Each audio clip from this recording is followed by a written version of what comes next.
Welcome back to our channel. மாணவ நஸ்ரியார். இந்த இடத்துல நம்ம என்னோட பார்க்க போகிறோம்னு பார்த்தீங்கன்னா 12th standard economics public examination March ஏப்ரலுக்கான கவர்மெண்ட்டோட official original answer script paper valuation கேம்பில் எப்படி வேல்யூஷன் பண்ணியிருக்காங்க அதை பற்றி இந்த வீடியோவில் பார்க்க போகிறோம். ஸோ அது பார்க்கறதுக்கு முன்னாடி மாணவ நஸ்ரி யூடியூப் சேனல் சப்ஸ்கிரைப் பண்ணி கீழே இருக்கிற பெல் ஐக்கானை ப்ரெஸ் பண்ணி ஆன் வச்சுக்கோங்க.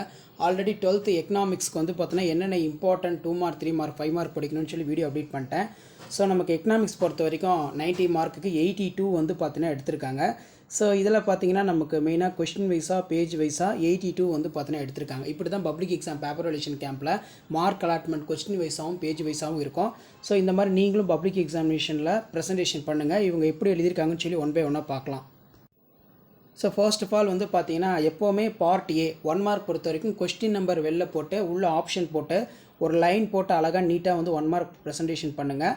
ஸோ 1 மார்க் பொறுத்த வரைக்கும் மார்க்ஸ் வந்து பார்த்தீங்கன்னா 19 மார்க் வாங்கியிருக்காங்க. 1 மார்க் பொறுத்த வரைக்கும் ஒரே ஒரு 1 மார்க் மட்டும்தான் வந்து கரெக்டாக வந்து பார்த்திங்கன்னா ஒவ்வொரு 1 மார்க்குக்கு வந்து நீட்டாக அழகாக வந்து ப்ரெசன்டேஷன் பண்ணியிருக்காங்க. இங்கே ஒரு 19 இங்கே ஒரு 11 அங்கே ஒரு 9 1 மார்க் பொறுத்த வரைக்கும் ஃபுல் மார்க் வந்து பார்த்தோன்னா வாங்கியிருக்காங்க. ஸோ அதே மாதிரி வந்து பார்த்தோன்னா மேக்ரோ எக்கனாமிக்ஸ்னால் என்ன? Economics the world macro has been derived from Greek word. So இந்த மாதிரி கீ பாயிண்ட் வந்து கரெக்டாக எழுதியிருக்கிறதுனால 2 மார்க் வந்து ஃபுல் மார்க் கொடுத்துருக்காங்க. ஃபுல் எம்ப்ளாய்மெண்ட்னா என்ன? Level of employment at which is further increase price. Next வந்து பார்த்தீங்கன்னா பர்சனல் இன்கம்மு இதெல்லாம் ரொம்ப ரொம்ப முக்கியம். அதே மாதிரி இந்த மணி கொஷின் அடிக்கடி கேட்பாங்க. நெக்ஸ்ட்டு வந்து பப்ளிக் டெபிட்னா என்ன? ஸோ அதே மாதிரி கண்ட்ரிஸ்.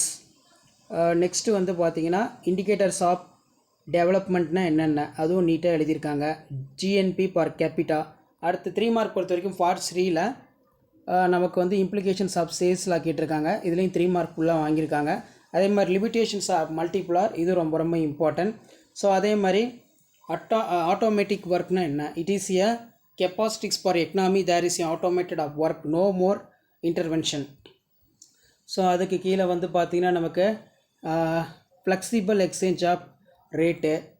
ஸோ அதே மாதிரி கீழே வந்து 3 கேரக்டர்ஸ் ஆஃப் டெக்ஸ்டரேஷன்ஸ் இது ரொம்ப இம்பார்ட்டன்ட். டாக்ஸேஷன். அதே மாதிரி இ வேஸ்ட்டு ரொம்ப முக்கியம். Electronic waste is commonly referred as e waste and new byproduct of infotech society. இந்த மாதிரி இம்பார்ட்டன்ட் கீ பாயிண்ட் எல்லாமே நீட்டாக எழுதி ப்ரெசன்டேஷன் பண்ணுங்கள். ஸோ இப்படி தான் வந்து பார்த்தீங்கன்னா 12th standard economics public exam paper valuation கேம்பில் வேல்யூஷன் பண்ணுவாங்க. ஸோ வீடியோ உங்களுக்கு இன்ஃபர்மேட்டிவாக இருந்தால் ஃப்ரெண்ட்ஸுக்கு ஷேர் பண்ணுங்கள். மாணவ நஸ்ரி யூடியூப் சேனல் சப்ஸ்கிரைப் பண்ணுங்கள். ஸோ அடுத்தடுத்து நிறைய அப்டேட் 12th எக்கனாமிக்ஸ் ரிலேட்டடாக நீங்கள் அப்டேட் தெரிஞ்சுக்கணுன்னா மாணவ நஸ்ரி யூடியூப் சேனல் சப்ஸ்கிரைப் பண்ணுங்கள். கீழே இருக்கக்கூடிய பெல் ஐக்கானை ப்ரெஸ் பண்ணி ஆல்னு வைங்க. டிஃபிகல்ட்டிஸ் ஃபார் நேஷ்னல் இன்கம் இந்த மாதிரி க்ளவுட்ஸ் போட்டு அழகாக ப்ரெசன்டேஷன் பண்ணிக்குவாங்க. Transform payment unpaid service income from the illegal activities production of self confusion. அதே மாதிரி அதுக்கான கண்டென்ட் போட்டு கீழே அழகாக நீட்டாக ப்ரெசன்டேஷன் பண்ணுங்கள். ஸோ முடிஞ்ச வரைக்கும் இந்த வீடியோ ஃப்ரெண்ட்ஸுக்கு ஷேர் பண்ணுங்கள். மறக்காத மாணவ நஸ்ரி யூடியூப் சேனல் சப்ஸ்கிரைப் பண்ணி கீழே இருக்கக்கூடிய பெல் ஐக்கானை ப்ரெஸ் பண்ணி ஆன் வைங்க. அப்போ தான் அடுத்தடுத்த வீடியோ அப்லோட் பண்ணுறதுக்கு எங்கள் டீம் மெம்பர்ஸ் கொஞ்சம் மோட்டிவேஷனாக இருக்கும். தேங்க்யூ.